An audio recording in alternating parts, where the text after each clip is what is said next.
Listening to Ralph at the end talk about this very practical issues of customs clearance reminded me of something that Howard Pack and I did when we were writing a book on the Middle East.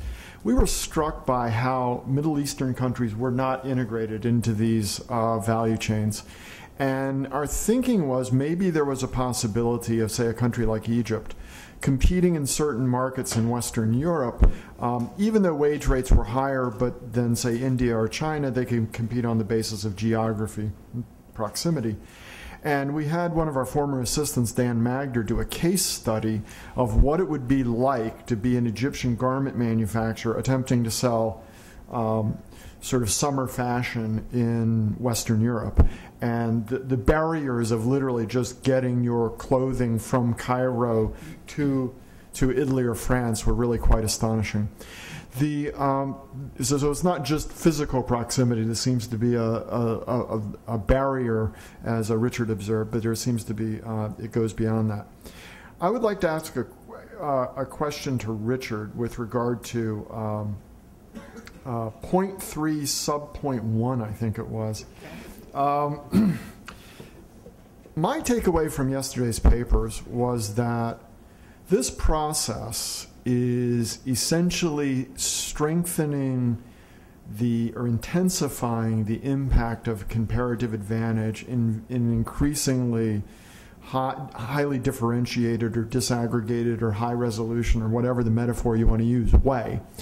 And it is also contributing to both increase in volatility of job tenure as well as increasing the elasticity of demand for labor.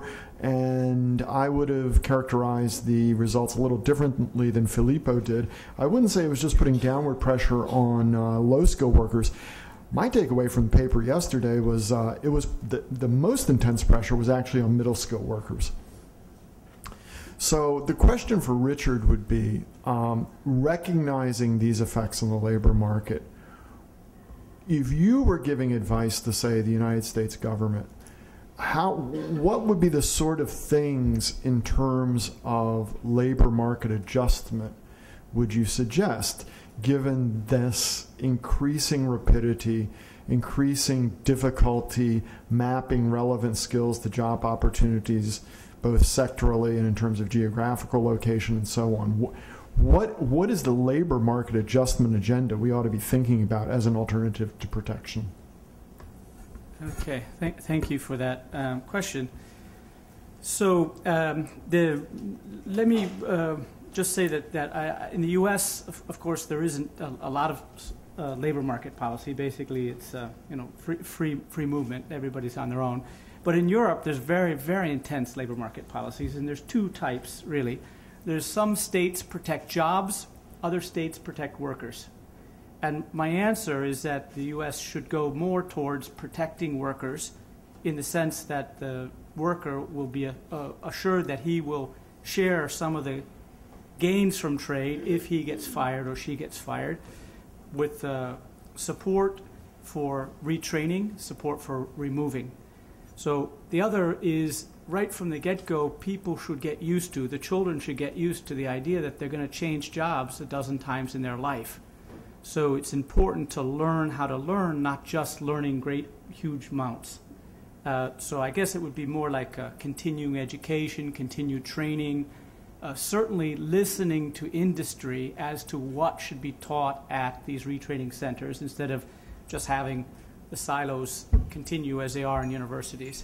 So I'm not an expert on labor market policy anywhere, certainly not in the United States. But I think what we're seeing with this increased suddenness, individuality, and unpredictability that comes with globalization working at a finer degree of resolution is you have to help the workers adjust, and it's going to have to happen more frequently. I have to change expectations that same job for a long time, same house, that's not going to be the normal in the future. I don't know if I answered the question, but at least I talked for a little while. So please identify yourself.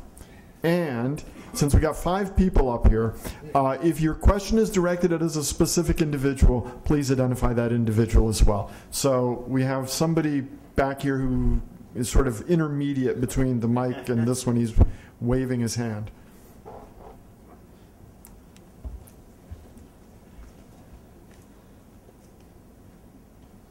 Thank you very much. My name's Ian Gilson from the World Bank International Trade Department.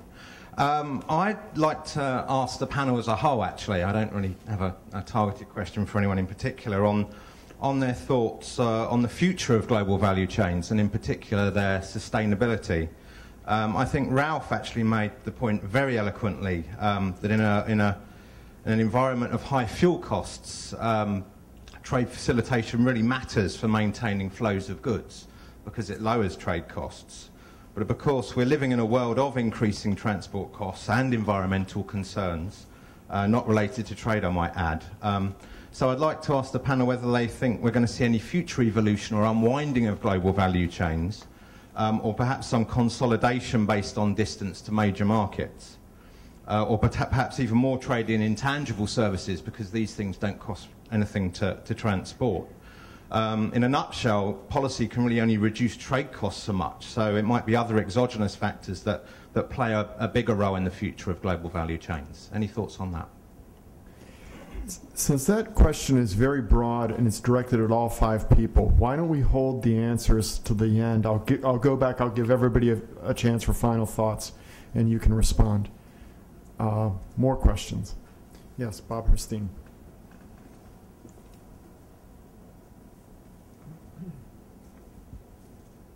We've heard a good deal about trade facilitation, services agreement, and so forth.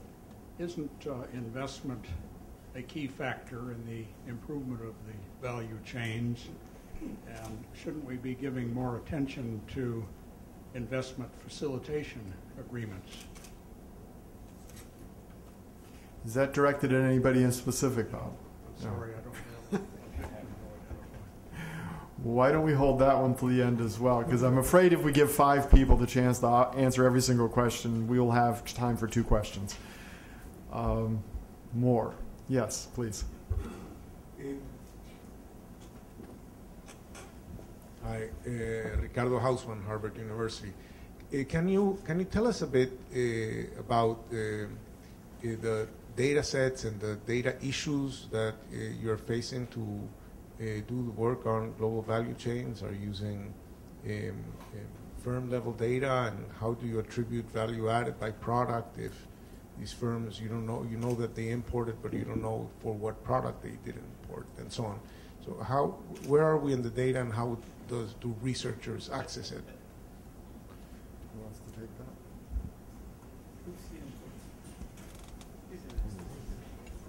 Go. I can give you a lot of reference. There are lots of very expert people here. There is certainly Timmer, Paul Van Indel, but I'll give you just a summary of this, just in 30 seconds. I think the basic of course, you have sometimes firm level data which are available on surveys. For instance, there is a survey on Fiji, say in Europe, which sort of provides some comparison of international activity of firms. But most of the work that we have been seeing yesterday actually was related to using import-out tables in order to take out sort of or sort of screen the value-added components. And so the work is extremely complex, and of course has the disadvantage of being based on value on input-out tables, which have the obvious sort of problems that we know. But it's sort of macro, based on value-added most of the time, and of course. The issue of adding the firm level dimension would be kind of one natural next step in order to make it, because of course the value added has a certain limitation about the sectors which are included, and therefore makes also the logic relatively weak, because we know that there are very complex activities, but we now have sectors which are defined in a very too broad fashion. So there is a limitation on those sort of purging the value added out of that.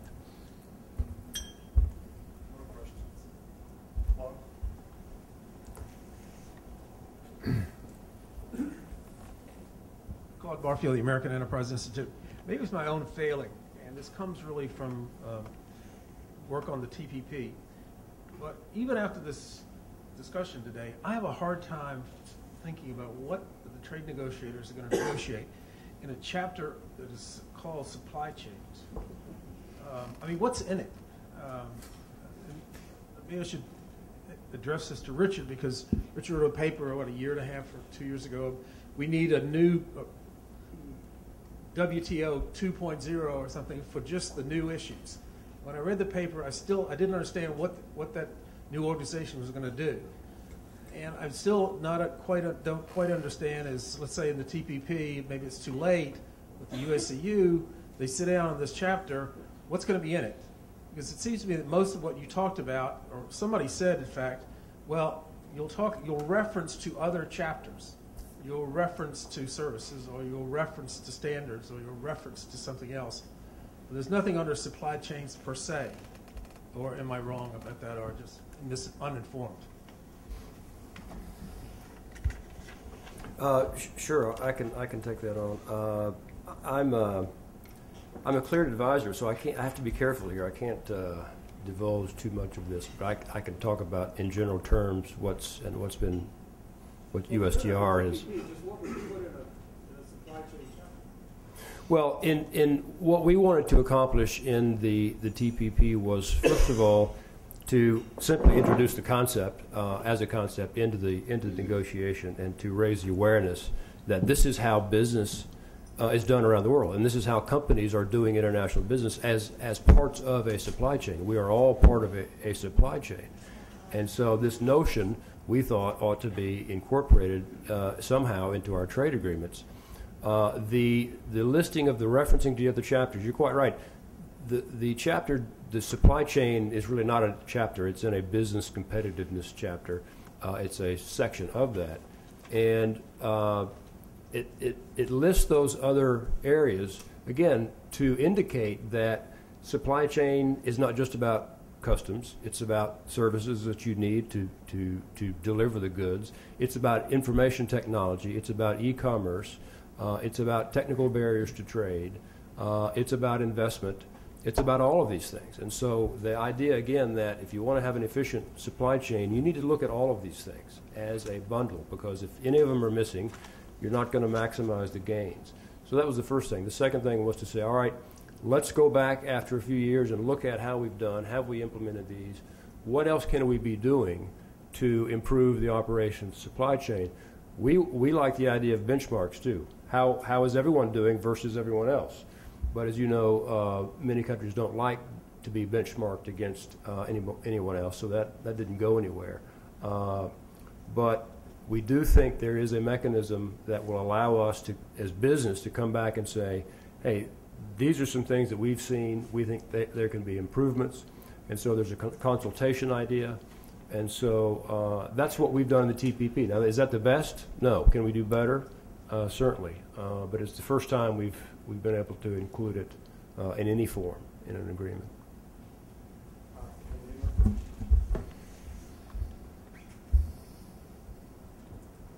Kalina Manova, Stanford University.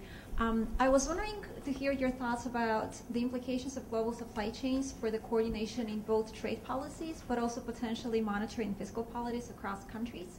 On trade policy, what I have in mind is one would hope that global supply chains would increase the potential for synergies in sort of bilateral, multilateral negotiations, given that we're no longer seeing trade-offs between, comparative advantage in different sectors, but different stages of production within the same industry. On monetary and fiscal policies, this might be more relevant for the EU context. Global supply chains presumably are going to increase synchronization in business cycles and intensify the transmission of shocks across countries. So I wonder what that would imply for either the coordination or simply correlations in different policy interventions across countries. Excellent question. Does anybody want to take that one on? So I'll take the first part. Coordination in trade policy. So I think what you've seen is trade liberalization, broadly defined, is more popular now than it has been in decades. But it's not really been through coordination. So the deal here, the political economy, is my factory for your reform. So in competing for these offshore jobs, people are doing all sorts of things to make their market more business friendly or whatever. And as a consequence, you're getting lots and lots of trade policy reform outside of any kind of formal agreement. And when it is in a formal agreement, it's very asymmetric and it's very often bilateral. So for example, when Japan and Thailand signed a deep free trade agreement, you don't see a lot of change in the way Japanese treat intellectual property or capital movements or anything like that. We see a lot of change in Thailand. So it's really not a coordination issue. This more or less investment diversion or competition for investment has led to people adopting basically the Washington Consensus all on their own, because if they don't, they won't get the factory. Very much like your story of, who gets the factory, then you all have to do the same thing. Monetary and fiscal policy, interesting thing, but to get countries to coordinate monetary and fiscal policy is a darn difficult thing, and I don't think value change is going to really advance that very, very far. I would point out that global value chains in Western Europe and across the U.S. and Canada are much deeper and much more integrated than they are the ones we think about. So I have a NBR working paper on a portrait of the global supply chains released this week. And you can see that actually it's Europe, Western Europe is the most integrated, and U.S. Canada's next. So the stuff we all read about is much less integrated. Despite that, they can't coordinate monetary and fiscal policy in Europe, despite the fact they have their own thing. So I don't have much hope that way, but it's an interesting, it's a testable hypothesis. It would be very interesting to test.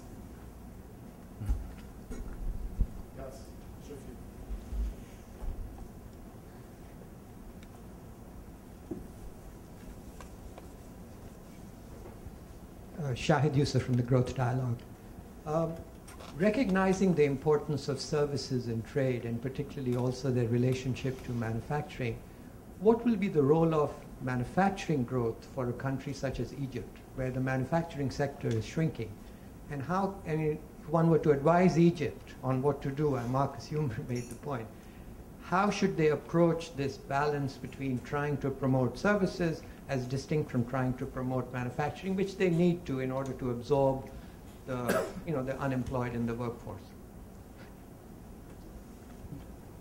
I think the two things really go together. So I wouldn't say manufacturing versus services. I think to get manufacturing going, you're going to have to reduce the cost and increase the quality of a lot of the services that need to go into that. And I think in partly that response is going to be endogenous in terms of trying to lower, again, these trade-related transactions costs, which impede the investment into Egypt in terms of producing manufacturers. But then if you try to unpack that, a lot of that, again, is going to be services related. So again, if you think about trade facilitation, it's not just moving things through customs more efficiently, but it's also dealing with things like transportation services, dealing with it. There's a lot of regulatory constraints in a country like Egypt, actually, in terms of the size of the trucks that are allowed to move, so that you really need to start digging into the details on those types of issues. Okay, so we have a little bit less than 10 minutes left. We have 5 speakers, and we have 2 questions that I sandbagged at the beginning. Mr. Gilson's question, in which he wanted us to peer into our crystal balls to see the future of these networks, and Mr. Herstein's question about the focus on trade policy. So what I would ask is that if each of you could take a minute or two to respond to anything that you have heard from either your fellow panelists or questions you didn't answer, and if you could attempt to address those 2 questions from the beginning of our question-and-answer session, I think that'll be a nice way to wrap this up. So let me start directly to my left. Filippo. Yes. So thank you very much. Actually, what I'd like to take this 2 minutes, if you allow me, is a bit also to start with your critique, a bit our title, just to make sure that everybody that is in this room knows that, this is indeed what we wanted. We wanted to have the dimension, not so much of the trade policy, of course, this is an important dimension of global value chain implication, but rather the implication on competitiveness. And let me just briefly say what is, sort of the take out of that. I think we have started, in particular, myself as central banker, is sort of wishing to enlarge the set of indicators when we are looking at competitiveness sort of matters. So competitiveness intended as how we do our citizens richer, how we improve the welfare of our nations. So I think what we got from this sort of, and this is the take of the global value chain issue, is that you have to sort of go into a micro foundation of, back again into the micro foundation of competitiveness, in the sense that, and this takes a bit the story of Richard, so in the sense that what is important is to understand that in the main subject of the matter, when you're looking at how to improve the wealth of a nation, is to make sure that the firms which operate in that nation are actually wealthy, sort of they are efficient, they are in a nice environment, they are actually thriving for success. And the fact that we have been recognizing more and more that in fact it's not so easy now to identify the firm. It's not even easy, as Richard was mentioning, even having the borders. I think is very important. So the policy message, which is the message to our counterparts, again, myself, central banks, but also in other institutions, is to say, well, the message when you want to have improving competitiveness is much more complex than it used to be before, because the world is extremely more complex. You need a lot of more additional indicators than just standard ones. So I think that's an important dimension that I think needs to be reiterated here. And the conference was very useful, in fact, to provide lots of ground on those aspects. Just on the two questions, I think on the dynamics of supply chains or value chains, Ralph will know much more about this than I do, but what I hear from people in the supply chain world that I've talked to, you hear very different views, right? But I think the stylized fact here is that most of these networks tend to be regional, right? So that's why Europe and North America are ones that really jump out. So that's really where we're starting from. So in a sense, many of these global supply chains are not necessarily global. And I think where we're going to go is a bit uncertain, but I think there's quite a bit of a discussion about greater focus on nearshoring. A lot of people are kind of thinking about, okay, what might happen if 3D printing actually takes off? So it depends a bit on what your time frame is going to be on this. But again, I think the stylized fact is that the most intense kind of supply networks, or spiders, as they were also called yesterday, webs are really regional. And that, of course, is going to be not just because of fuel cost and transport cost, but there's also a whole lot of other dimensions associated with that, including agglomeration externalities, etc. On the investment facilitation, I couldn't agree more. I mean, clearly that's going to be a very important part of the story, and I think, again, it's a large part of this is services related again, because if you think about where the services technologies are embedded, they are embedded in firms, so the only way you're going to get access to a lot of the technologies is to actually allow firms to invest. And here, of course, there's a huge divergence in terms of how different sectors are treated. And I think, the professional services, for example, are one example of a sector that if you look at the cross-country data on policy, they tend to be the most restricted. So again, focusing on some of those particular sectors that are important in terms of a source of technology for improving the efficiency of firms. I think that is, again, why investment really is important and has to be part of this equation. Well, I don't feel particularly well equipped to crystal ball the future of global value chain, so I'm going to try to make a conjecture about the impact of global value chain on the future of trade policy in 1 minute, if you believe that's possible. And for that, I'm going to use a bit of a clinical metaphor. I mean, GVC, all the material that you have generated and all this hard stuff, it's like a vaccine for a disease. If protectionism was a contagious disease, then the messages that you guys produce, all the researches, all the papers, and all the policy implications we try to put together will be the vaccine against protectionism.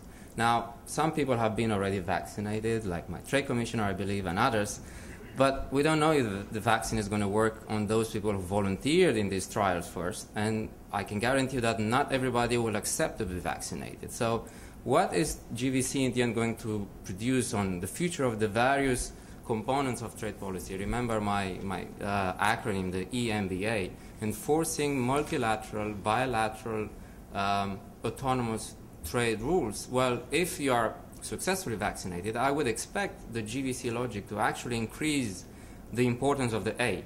People will be more cognizant. They will realize the benefits and the importance, the sheer importance of their own autonomous trade policy, liberal, reform-minded, supply chain-minded type of reforms for their own sake. So the A will become a bit more capital in the acronym. What's going to happen to the other letters in the acronym? The A becoming bigger would probably facilitate the other letters, but at different levels. The fact that not everybody will be cognizant and vaccinated and willing to play the game will make the M smaller. M is already under pressure because it's shallow, and because the interest and the engagement of the membership of the WTO in making this 21st century game changer possible in Geneva is not equal. So you have a critical mass of countries who have not yet understood, or they think they cannot play this game. So in terms of not increasing the gap between them and the forerunners, they will try to put all kinds of barriers to multilateral progress on these very important supply chain policies. And the holes in the WTO rule book will remain.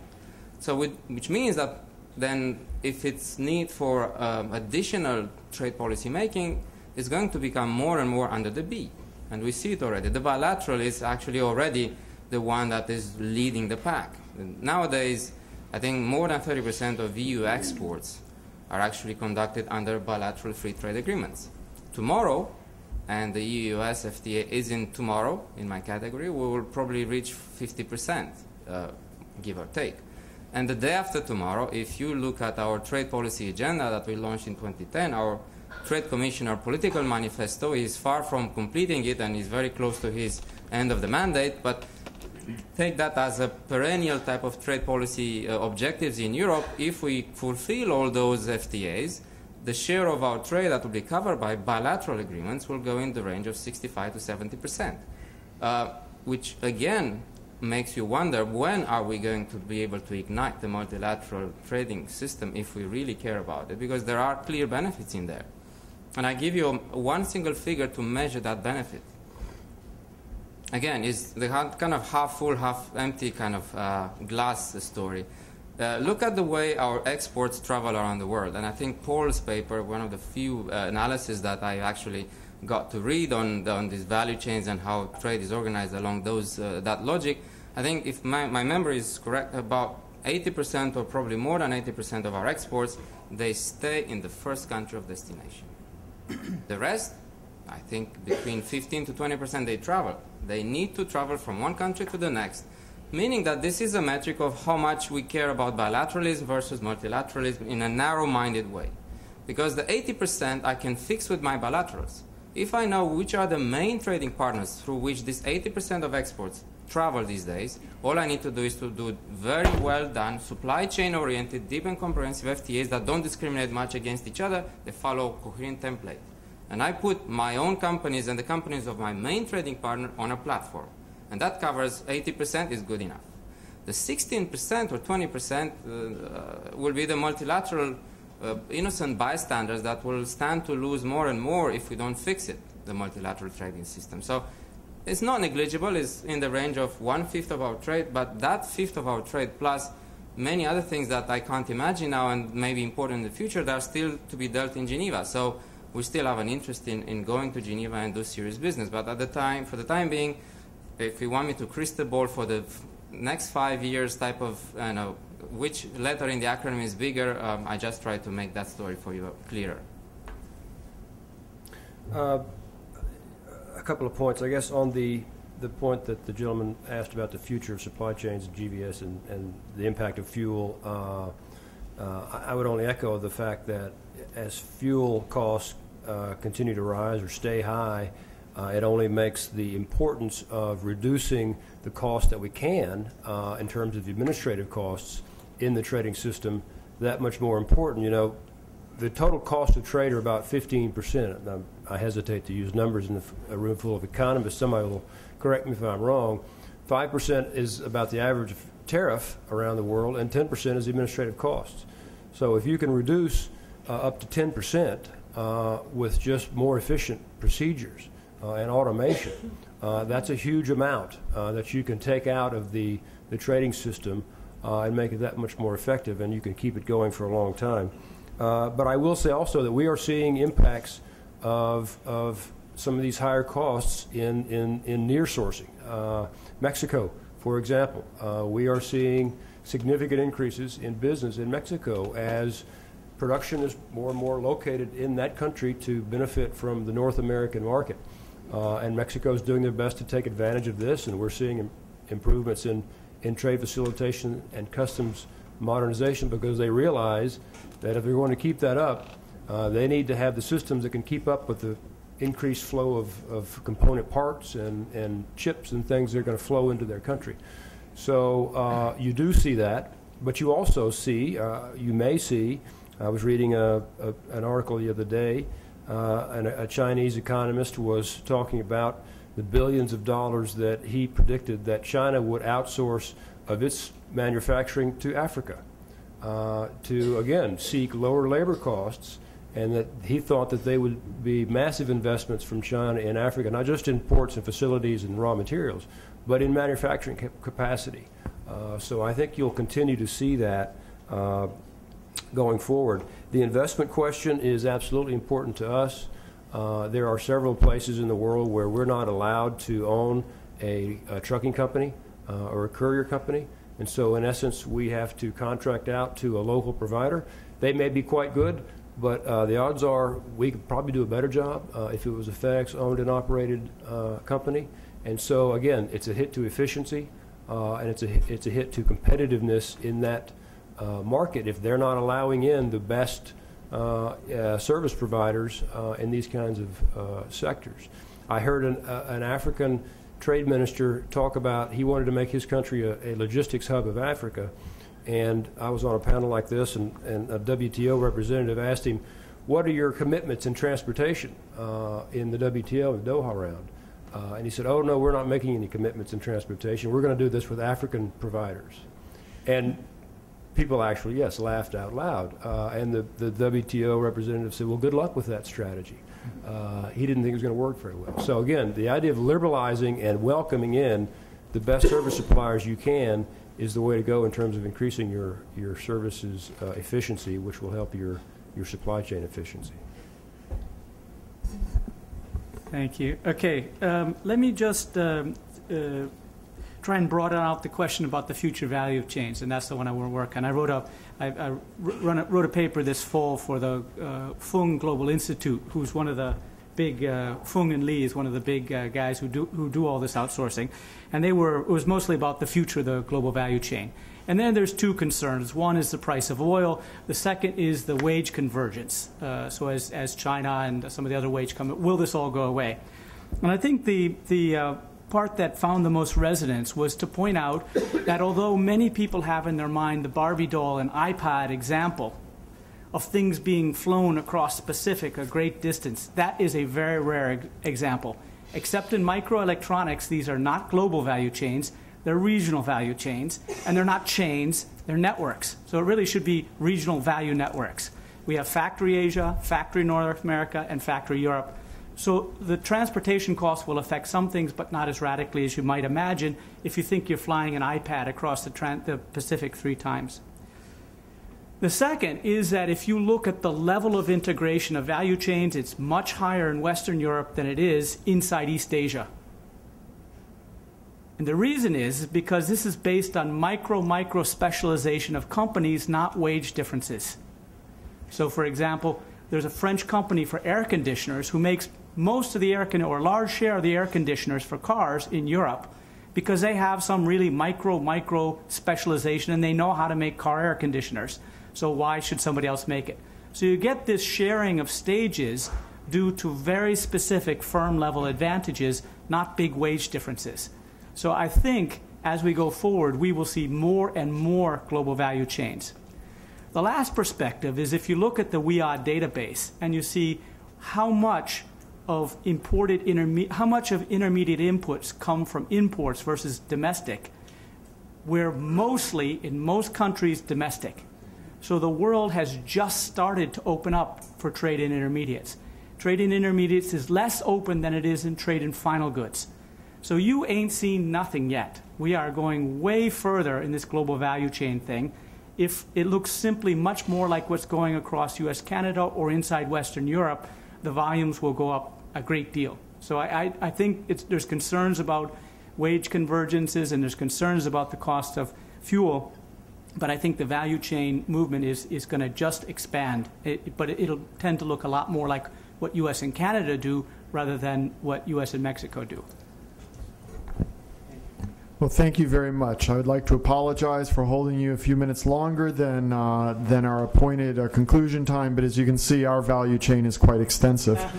So thank you very much for coming. I'd like to thank all the speakers for their insights and declare this meeting adjourned. Thank you.